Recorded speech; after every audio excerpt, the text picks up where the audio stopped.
মিমের মুখে অকল্পনীয় কথাটা শুনতেই আবিরের শরীর ঝাঁকুনি দিয়ে উঠেছে। আকস্মাৎ মেরুদণ্ড সোজা হয়ে গেছে, নিঃশ্বাস আটকে আছে গলায়, শ্বাসনালীতে তুফান। মুহূর্তের মধ্যে চোখের শিরা উপশিরা রক্তাভ বর্ণ ধারণ করেছে, বক্ষ স্পন্দন বেড়ে আকাশ ছোঁয়ার পথে। আবির নিজের সর্বোচ্চ অনুবলে মেয়েকে যতই আগলে রাখতে চাইছে, প্রতিনিয়ত ততই বিপাকে পড়ে যাচ্ছে। মেঘের মুখে নিরন্তর হাসি ফোটাতে আবির নিজের সাথে একের পর এক নিগুড় বিগ্রহ করেই চলেছে, তারপরও কোনো কিনারা পাচ্ছে না। কণ্ঠস্বরে তেজ ঢেলে আবির শক্ত কণ্ঠে জিজ্ঞেস করলো, মেঘ কোথায়? আমরা সবাই আপু রুমে বসে আছে আর আপুকে সাজুগুজু করতে বলছে, কিন্তু আপু চুপচাপ বসে আছে।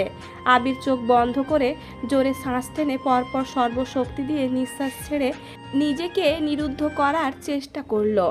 এতপর নিরেট কণ্ঠে বলল, ওকে বলিস সাজুগুজু করতে হবে না, আর দেখিস ওই দিনের মতো কান্নাকাটি যেন না করে, আমি দেখছি। মিম আতঙ্কিত কণ্ঠে বলল, আপনি এখন বাসায় আসলে সমস্যা হবে। আবির অদম্য কণ্ঠে বলল, বাসায় আসবো না, শোন, তোর দায়িত্ব হলো যত দ্রুত সম্ভব তুই ছেলের বাবার নামটা জেনে আমায় কোনোভাবে টেক্সট করে জানাবি। মিম শীতল কণ্ঠে বলল, আচ্ছা। আবির কল কেটে দিয়েছে। মিমের সাথে আবির শান্ত স্বরে কথা বলেছে ঠিকই, কিন্তু আবিরের ভেতরটা রাগ আর দুশ্চিন্তায় ফেটে যাচ্ছে। মেঘ বাসায় অল্প সাজুগুজু করলেই আবিরের কলিজায় আঘাত লাগে। নিজের দৃষ্টি সামলে একের পর এক দোয়া পড়তে থাকে, যাতে মেঘের ওপর শয়তানের কুনজর না পড়ে। সেখানে কোথাকার কোন পরিবার মেঘকে দেখতে আসবে, এটা আবির বেঁচে থাকতে কোনোভাবে সহ্য করতে পারবে না। তানবীরকে কল দিতে দিতে আবির দ্রুত অফিস থেকে বেরিয়ে গেছে। রাকিব রাসেল কারো সাথে দেখা হয়নি। এদিকে মেঘ বিছানায় হেলান দিয়ে বসে, আশেপাশে আম্মু, বড় আম্মু, কাকিয়া সবাই মেঘকে বোঝাচ্ছে, রেডি হতে বলছে। মেঘের শেষ হবে মনোযোগ নেই। আজ মেঘের চোখে এক ফোঁটা পানিও নেই। সেদিন প্রথমবারের মতো কেউ বা কারা দেখতে আসবে কথাটা শুনে মেঘ নিজেকে শান্ত রাখতে পারেনি। তার ওপর আবিরের উদাসীনতা মেঘকে আরও বেশি কাঁদিয়েছিল। কিন্তু রাতের বেলা আবিরের কথা শুনে মেঘ সবটাই বুঝেছিল আর নিজেই নিজেকে বকেছিল। তাই আজ মেঘের মনে আতঙ্কের রেশ মাত্র নেই। দিব্যি বিছানায় হেলান দিয়ে বসে আঙ্গুর খাচ্ছে। হালিমা খান চাপা স্বরে বললেন, এই মেঘ, আর কতক্ষণ এভাবে বসে থাকবি? উঠে রেডি হ, ওনারা কখন জানি চলে আসেন, তখন তোর আব্বু রাগারাগি করবে। মেঘ স্তম্ভিত দৃষ্টিতে তাকিয়ে ঠান্ডা কণ্ঠে বলল, আম্মু, আমি শান্তি করে খাচ্ছি, এটা কি তোমার সহ্য হচ্ছে না? সহ্য হবে না কেন? তুই রেডি হোসনি শুনে তোর আব্বু যে চিল্লাচিল্লি করবে, তখন আমি কি করব? ওনারা চলে গেলে না হয় আবার খাস। আকলেমা খান শান্ত স্বরে বললেন, তোমার আব্বু আর বড় আব্বুকে তো চেনোই, সময়ের কাজ সময়ে না হলে মেজাজ গরম হয়ে যায়। এমন সময় মিম রুমে আসছে। নিচে আব্বু চাচ্চুর কথোপকথনে ছেলে আর তার বাবার নাম শুনে আম্মুর নাম্বার থেকে আবিরকে মেসেজ দিয়ে জানিয়ে এতপর ওপরে আসছে। আলী আহমেদ খান বাসায় নেই। ইকবাল খানকে আকলিমা খান জানানোর পরপরই তিনি বাসায় চলে আসছে। মোজাম্মেল খানকে বারবার বোঝানোর চেষ্টা করছেন, অথচ মোজাম্মেল খান কিছু বুঝতেই চাইছে না। আবিরকে কল দিয়ে বললে আবির উল্টাপাল্টা কিছু করে ফেলবে, এই ভয়ে ইকবাল খান নিজেও বোঝানোর চেষ্টা করছেন। মিম মেঘের রুমে ঢুকতেই মেঘ খাওয়া বন্ধ করে চোখ তুলে তাকালো। সহসা মিম চোখের ইশারায় আবিরকে জানানোর কথাটা বুঝিয়ে দিয়েছে। মেঘ দীর্ঘ নিঃশ্বাস ছেড়ে আম্মুদের দিকে এক পলক তাকিয়ে শীতল কণ্ঠে বলল, তোমরা থামো, আগে ওনারা আসুক, তারপর আমি সাজবো। মালিহা খান শান্ত স্বরে মেঘকে বোঝানোর চেষ্টা করলেন, কিন্তু মেঘের এক কথা, দেখতে আসলে তবে সে সাজবে। এমনকি তাদের দেখানোর জন্য মেঘ সব কিছু রেডি করে রেখেছে। ঘন্টা পেরিয়ে যাচ্ছে, কিন্তু বাসায় মেহমান আসছে না। মালিহা খান আর আকলিমা খান মেঘের রুমে বসে আছেন, তবে সেদিকে মিম মেঘের কোনো মনোযোগ নেই। মিম মেঘের ওপর হেলান দিয়ে শুয়ে তার স্কুলের গল্প করছে, আর মেঘ মিমের মাথায় হাত বুলিয়ে দিচ্ছে আর গল্প শুনছে। মোজাম্মেল খান আর ইকবাল খান অনেকক্ষণ অপেক্ষা করলেন, কিন্তু কেউ আসছে না। প্রথমে ভেবেছিলেন হয়তো যে আমি আটকে আছে, এই জন্য কল দেননি, কিন্তু অপেক্ষা করতে করতে এক প্রকার বিরক্ত হয়ে কল দিলেন সেই লোকের নাম্বারে। প্রথমবারে কল রিসিভ হলো। মোজাম্মেল খান তপ্ত স্বরে জিজ্ঞেস করলেন, আপনারা কোথায় আছেন? লোকটা কাঁপা কাঁপা গলায় বলল, আমি অফিসে আছি। মোজাম্মেল খান বিরক্ত ভরা কণ্ঠে জিজ্ঞেস করলেন, আমাদের বাসায় আসার কথা কি ভুলে গেছেন? লোকটা ঢোক গিলে কিছুক্ষণ থেমে এতপর বললেন, না ভাই, ভুলি নাই, কিন্তু একটা সমস্যা হয়ে গেছে। কি সমস্যা? লোকটা আরও কিছুক্ষণ চুপ করে রইল। মোজাম্মেল খান এবার হালকা রাগী স্বরে বললেন, কি হলো? আসলে ভাই কিভাবে বলবো, আমার ছেলে অন্য এক মেয়েকে পছন্দ করে, তাকে ছাড়া অন্য কাউকে বিয়ে করবে না বলছে। তাই শুধু শুধু মোজাম্মেল খান রাগে কটমট করে বললেন, আপনার ছেলে অন্য কাউকে পছন্দ করে কিনা সে কথা কি আগে জানা উচিত ছিল না? আর সেদিন আপনার ছেলে তো সামনেই ছিল, আপনারা আগ্রহ না দেখালে আমি তো আপনাদের কখনোই জোর করতাম না। লোকটা ভাঙা ভাঙা কণ্ঠে বললেন, আমাদের মাফ করে দিবেন ভাই, আর পারলে দোয়া করবেন। মোজাম্মেল খান রাগে কল কেটে দিয়েছেন। নিজের দায়িত্ব নিয়ে বাসায় এত এত আয়োজন করিয়েছেন, সেখানে তারা আসবে না এটা তিনি মানতেই পারছেন না। আগেরবার তানবীররা কিছু একটা করেছিল ভেবে এবার আবির তানবীরকে কিছু জানায়নি, অথচ এবারও একই সমস্যা। মোজাম্মেল খান মনে মনে ভাবছেন, ছেলের যদি অন্য কোথাও পছন্দ থাকতো তাহলে সেদিন আমার মেয়ের ব্যাপারে এত আগ্রহ দেখিয়েছিল কেন? আমার মেয়েকে দেখার জন্য এত উতলা হয়ে গেছিল কেন? ইকবাল খান মিটিমিটি হেসে বললেন, থাক ভাইয়া, মন খারাপ করো না। মোজাম্মেল খান ভেতরে ভেতরে রাগে ফুঁসছেন, চোখ বন্ধ করে সোফায় হেলান দিয়ে বসে আছেন। ইকবাল খান ওপরে গিয়ে মেঘের রুমের দরজার সামনে দাঁড়িয়ে বললেন, তোমরা যে যার রুমে যাও, ওনারা আসবেন না।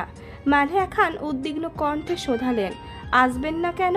ছেলের অন্য কাউকে পছন্দ আছে। মেঘ ফিক করে হেসে ফেলল। মেঘের দেখা দেখে মিমও হাসছে। মালিহা খান রাগী স্বরে বললেন, এই মেঘ, হাসছিস কেন? আবারও বললেন, তোর আব্বু কোথায় কি ছেলে দেখে বলতো? আগেরবার কি সব অজুহাত দেখালো, এবার বলে ছেলে অন্য মেয়েকে পছন্দ করে। সকালেও তো শুনলাম ছেলে তোকে দেখার জন্য খুব আগ্রহী, এখন এসবের মানে কি? মেঘ বড় আম্মুর দিকে তাকিয়ে মৃদু হেসে মনে মনে আওড়ালো, শাশুড়ি আম্মু, ওই ছেলের আমাকে দেখার আগ্রহ থাকলে কি হবে? তোমার ছেলের তো বিন্দুমাত্র আগ্রহ নেই। তোমার ছেলে সবার সামনে যতই স্বাভাবিক থাকুক না কেন, আড়ালে ঠিকই আমাকে নিয়ে ভাবে। আর আমি শিওর ওই ছেলের গার্লফ্রেন্ড আজই আবিষ্কৃত হয়েছে, আর সেটা তোমার ছেলেই করেছে। মালিহা খান শীতল কণ্ঠে বললেন, কী রে, কি ভাবছিস? ওনারা আসেনি বলে মন খারাপ করছিস? মেঘ সশব্দে হেসে বলল, না গো, আমি ভাবছি তোমরা কত কষ্ট করে সারা দিন রান্না করলে, ওই খাবারগুলো কিভাবে খেয়ে শেষ করব। মালিহা খান আর আকলেমা খান ভুরু কুচকে তাকিয়ে আছেন। ইকবাল খান নিঃশব্দে হেসে রুম থেকে বেরিয়ে গেছেন। মেঘ মিমকে উদ্দেশ্য করে বলল, আমার ফোনটা দে তো, ভাইয়া আর আবির ভাইয়াকে কল দিয়ে আসতে বলি, একসাথে খাবো। মিম ড্রেসিং টেবিলের সামনে থেকে ফোন এনে মেঘকে দিল। মেঘ তানবীর আর আবির দুজনকেই কল দিয়েছে, তবে ছেলের ব্যাপারে কিছু বলেনি, শুধু খাবার খেতে দাওয়াত দিয়েছে। মেঘের ফাজলামো দেখে মালিহা খান আর আকলেমা খান দুইজনেই চুপচাপ বেরিয়ে গেছেন। ওনারা চলে যেতেই মেঘ আর মিম নিজেদের মধ্যে ফিসফিস শুরু করে দিয়েছে। সন্ধ্যার আগে আগে আবির বাসায় আসছে।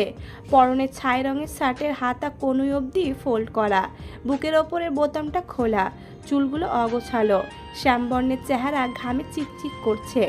এক হাত পকেটে, অন্য হাত স্বাভাবিক রেখে বাসার ভেতরে ঢুকছে। সোফায় মোজাম্মেল খান বসে আছেন, ওনার পাশে হালেমা খান দাঁড়িয়ে আছেন।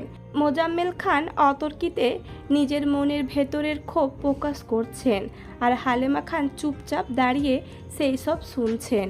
মালিহা খানরা যে যার রুমে। ইকবাল খান একটা কাজে বেরিয়েছেন। আবির স্বাভাবিক ভঙ্গিতেই সিঁড়ি পর্যন্ত এগিয়ে গেল। এক পলক মামনির দিকে তাকিয়ে কোমল কণ্ঠে বলল, মামনি, এক কাপ কফি করে দিবা প্লিজ? হালেমা খান আবিরকে খানিক দেখে সঙ্গে সঙ্গে বললেন, তুই ফ্রেশ হয়ে নে, আমি কফি বানিয়ে পাঠাচ্ছি। পাঠাতে হবে না, আমি ফ্রেশ হয়ে নিচে আসতেছি। আবির সচরাচর নিজের কফি নিজেই করে, সকালে মাঝে মধ্যে মালিহা খান নয়তো হালেমা খান করে দেন। আজ মূলত মোজাম্মেল খানের জন্যই অসময়ে মামনির কাছে কফি চাইছে আবির, যাতে মোজাম্মেল খানের চিল্লাচিল্লিটা কমে। আবির 2টা সিঁড়ি উঠতেই মোজাম্মেল খান আর চোখে আবিরকে দেখে গম্ভীর কণ্ঠে জিজ্ঞেস করলেন, কোথায় ছিলে? আবির স্বাভাবিক কণ্ঠে বলল, অফিসে। কেন? তানবীর কোথায়? আবিরের ভাবলেসিন জবাব, আমি কি জানি।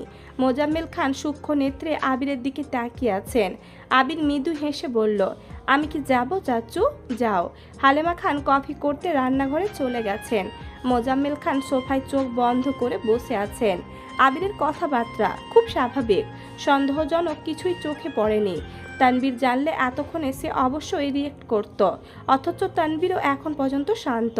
সারাদিন বাসায় ফেরেনি, বাসার কারোর সাথে ফোনে কথা বলতেও তিনি দেখেননি। তার মানে তানবীরও কিছু জানে না। মোজাম্মেল খান দীর্ঘ নিঃশ্বাস ছেড়ে মনে মনে বললেন, তানবীর আবির কিছু না জানলে এমনটা হলো কিভাবে? তাহলে কি সত্যি ওই ছেলের অন্য জায়গায় পছন্দ আছে? আবির কিছুক্ষণের মধ্যেই ফ্রেশ হয়ে শার্ট পাল্টিয়ে টি শার্ট আর ট্রাউজার পরে নিচে আসছে। মোজাম্মেল খান তখনও সোফায় বসা, তাই আবির সোফায় না বসে সরাসরি রান্নাঘরে চলে গেছে। কফির কাপ নিতে নিতে ধীর কণ্ঠে জিজ্ঞেস করলো, কিছু হয়েছে নাকি? হালেমা খান তপ্ত স্বরে বললেন, না তেমন কিছু না। মোজাম্মেল খানের কড়া নিষেধ, আবির কিংবা তানবীরের সামনে মেঘের বিয়ে সম্পর্কিত কোনো আলোচনা যেন না হয়। আবির সবটাই জানে, তবুও নিজেকে স্বাভাবিক রাখার চেষ্টা করছে। আবির মোজাম্মেল খানকে খানিকক্ষণ পরখ করে শক্ত কণ্ঠে বলল, চাচুকে অতিরিক্ত টেনশন করতে বারণ করো। মেয়ের বিয়েই হলো না, এখনই চুল পাকিয়ে ফেলতেছেন, লোকে কি বলবে? আবিরের দুষ্টুমি বুঝতে পেরে হালেমা খান মৃদু হেসে বললেন, আমাকে বলছিস কেন? তুই গিয়ে বল। আবির হাতে কফির কাপ নিয়ে এগিয়ে যেতে যেতে ডাকলো, চাচু। মোজাম্মেল খান আবিরের দিকে সরাসরি তাকিয়ে আস্তে করে বললেন, বলো। আবির ঠোঁট বেঁকিয়ে হেসে বলল, মামনি বলতেছে আপনার চুল নাকি পেকে যাচ্ছে, আপনাকে এখন আর আগের মতো ভালো লাগে না। মোজাম্মেল খান অনচ্ছ হেসে বললেন, তাই নাকি? এর মধ্যে হালেমা খান রান্নাঘর থেকে তেড়ে এসে আবিরের হাতে আস্তে করে থাপ্পড় দিয়ে বললেন, এই ফাজিল, আমি কখন এই কথা বললাম? আবির অনিশ্চয়তার স্বরে জবাব দিল, তুমি মনে মনে ভাবছিলে, ওইটাই চাচুকে জানালাম। হালেমা খান রাগি রাগি মুখ করে আবিরের দিকে তাকিয়ে আছে। মোজাম্মেল খান আবির আর হালেমা খান দুইজনকে কিছুক্ষণ দেখে গুরুভার কণ্ঠে বলল, তাহলে আমার এখন কি করতে হবে? আবির ঢোক গিলে উষ্ণ স্বরে বলল, সবসময় হাসি খুশি থাকবেন, সবার সাথে স্বাভাবিকভাবে কথা বলবেন, নিজেকে সময় দিবেন, সাথে মামনিকেও। বাকিটা মামনি বলবে। আমি এখন পালাই। আবির টেবিলের ওপর কাপ রেখে সিঁড়ির দিকে ছুটছে। মোজাম্মেল খান ঠোঁটে অস্পৃশ্য হাসি রেখেই হালেমা খানের দিকে তাকালেন। আবিরের অকপটে বলা কথাগুলো হালেমা খানের মনের অন্তরালে লুকানো অব্যক্ত অনুভূতি। হালেমা খান স্বচ্ছ দৃষ্টিতে আবিরের দৌড় দেখছেন। 2 থেকে 3 সিঁড়ি ফাঁক দিয়ে দিয়ে দ্রুত উঠছে ছেলেটা। ওর ওপরে ওঠার তাড়া দেখে মনে হচ্ছে সবে মাত্র কাউকে আঘাত কিংবা নিহত করে আসছে। আশপাশের মসজিদে মাগরিবের আজান পড়ছে। মোজাম্মেল খান বসা থেকে উঠে উচ্চ স্বরে ডাকলো, আবির, নামাজে যাবে না? আবির নিজের রুমে যেতে যেতে বলল, টুপি নিয়ে আসছি। মোজাম্মেল খান উজু করে আবিরের জন্য অপেক্ষা করছেন। আবিরও উজু করে মাথায় টুপি দিতে দিতে নিচে আসছে। বাসায় আর কেউ নেই, তাই আবির আর মোজাম্মেল খান একসঙ্গে নামাজের জন্য বেরিয়েছেন। মোজাম্মেল খান যেতে যেতে হঠাৎই গম্ভীর কণ্ঠে জিজ্ঞেস করলেন, তানবীর কি নামাজ পড়ে? ফজরে না হয় উঠতে পারে না, বাকি ওয়াক্ত কি পড়ে? আবির নিরুদ্বেগ কণ্ঠে বলল, আমি সবসময় নামাজের কথা বলি, কিন্তু বাহিরে ঠিকমতো নামাজ পড়ে কিনা জানি না। মোজাম্মেল খান ভারী কণ্ঠে বললেন, তুমি একটু বুঝিয়ে বলো। মোজাম্মেল খানের ভারী কণ্ঠে বলা কথাতে আবির কপাল কুঁচকালো। মোজাম্মেল খানের মস্তিষ্কে যখন যা আসে তাই। এতক্ষণ মেঘের ব্যাপারে ভাবছিল, এখন সেই ভাবনায় এসেছে তানবীর, তাও আবার তানবীরের নামাজ নিয়ে দুশ্চিন্তা করছেন। আবির মনে মনে আওড়ালো, তানবীরকে নামাজে নিয়মিত করার ওষুধ আমার জানা আছে, খুব শীঘ্রই ওষুধ দিতে হবে। মোজাম্মেল খানের দিকে তাকিয়ে মৃদু হেসে আবির বলল, আপনি চিন্তা করবেন না, ফরজ থেকে তানবীরও আমাদের সাথেই নামাজে যাবে, দেখো যদি ওঠাতে পারো। আবির মুচকি হেসে বলল, প্রয়োজনে সারা রাত না ঘুমিয়ে ফজরের নামাজ পড়ে একেবারে ঘুমাবে। মোজাম্মেল খান আবিরের কথা শুনে ক্ষীণ হাসলেন। নামাজ শেষে অফিসের কিছু কিছু বিষয় নিয়ে কথা বলতে বলতে বাসায় আসছে দুইজন। ততক্ষণে মেঘরা সবাই নামাজ শেষ করে নিচে চলে আসছে। তানবীরও বাসায় ফিরেছে। 4 ভাই বোন মিলে সিরিয়াস কোনো আলোচনায় ব্যস্ত। তবে সেই আলোচনার কেন্দ্রবিন্দু হলো খাবার।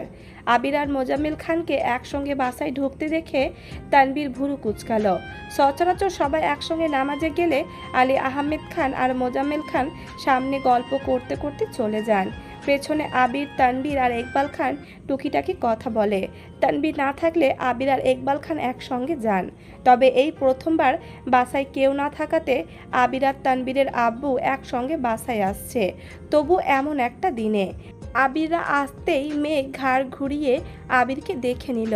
আবিরের মাথায় টুপি, সাবলীল ভঙ্গিতে আব্বুর সাথে কথা বলছে। তা দেখে মেঘের হৃদয়ে ধুকপুকানি তীব্র হতে শুরু করেছে। মালিহা খান খেতে ডাকছেন, তাই আলী আহমেদ খান আর ইকবাল খান ব্যতীত বাকি সবাই গিয়ে খেতে বসেছে। রাকিবের নাম্বার থেকে তানবীরের ফোনে বারবার কল আসতেছে। তানবীর রিসিভ করে স্বাভাবিক কণ্ঠে বলল, হ্যাঁ রাকিব ভাইয়া বলো। আবির কোথায় রে? আছে পাশেই, খেতে বসছে। আবির বিকেলে কাউকে না বলে হুট করে অফিস থেকে চলে গেছে, তারপর থেকে কল ধরছে না। কি হয়েছে? সব কিছু ঠিক আছে? হ্যাঁ একদম। ভাইয়ার ফোন রুমে, মাত্র নামাজ থেকে এসে খেতে বসেছে। তাহলে অফিস থেকে হুট করে চলে গেছিল কেন? খাওয়া দাওয়া শেষ করি, তারপর তোমার সাথে দেখা করে বলবো। আচ্ছা ঠিক আছে।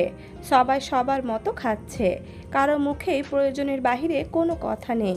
তানবীর একটু পরপর আবিরকে ইশারায় এটা সেটা বোঝাচ্ছে, আবার প্রশ্নও করছে। তবে মোজাম্মেল খান তাকালেই চুপ হয়ে যায়। খাওয়া দাওয়া শেষ করে আবির আর তানবীর বেরিয়েছে। যদিও আবির যেতে চাইছিল না, কিন্তু তানবীর এক প্রকার জোর করেই নিয়ে গেছে। রাকিব আর রাসেল অফিস থেকে বেরিয়ে প্রতি সপ্তাহের সেই সুপরিচিত আড্ডাখানায় আবিরদের জন্য অপেক্ষা করছে। আবির এসে চুপচাপ বসে পড়েছে। মালিহা খান জোর করে একটু বেশি খাইয়েছেন, তাই এত নড়াচড়া করতে ভালো লাগছে না। এমনকি আবির বাইকও নিয়ে আসেনি, তানবীরের বাইকেই এসেছে। রাকিব আবিরকে দেখে উদ্বিগ্ন কণ্ঠে জিজ্ঞেস করলো, কি রে, কি হয়েছে তোর? অফিস থেকে কোথায় চলে গেছিলি? আবির ঠান্ডা কণ্ঠে বলল, আজ ওকে আবার দেখতে আসার কথা ছিল। রাকিব চেঁচিয়ে উঠল, কি? তারপর? এর মধ্যে তানবীর বাইক পার্ক করে চলে আসছে। এসেই রাকিবের সামনে রাখা একটা চেয়ারের ওপর নিজের ডান পা তুলে ডান হাতে 3 আঙুল ভাঁজ করে বাকি 2 আঙুল রাকিবের কপালের কিছুটা ওপরে মাথায় ধরে রাগান্বিত কণ্ঠে চিৎকার করলো, হারামির বাচ্চা, বিয়ে করার খুব শখ তোর, তাও আবার আমার স্প্যারোকে। বিয়ে তো বহুদূর, তুই আমার মেয়েকে কল্পনাতেও দেখতে পারবি না।